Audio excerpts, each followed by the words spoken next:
So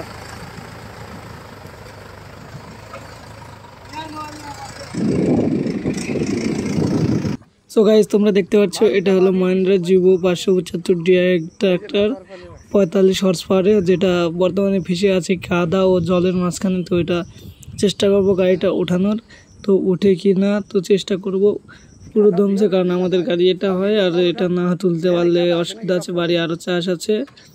তো দেখতে থাকো যে গাড়িটা আমরা উঠাতে পারি কিনা, এবং ভিডিওটা যদি ভালো লাগে অবশ্যই চ্যানেলটাকে সাবস্ক্রাইব করে ভিডিওটাকে শেয়ার করে দিও, অন্যজনকে দেখার সুযোগ করে দিও।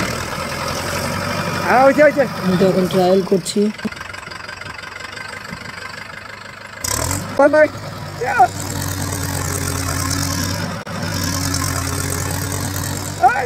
क्या बोलो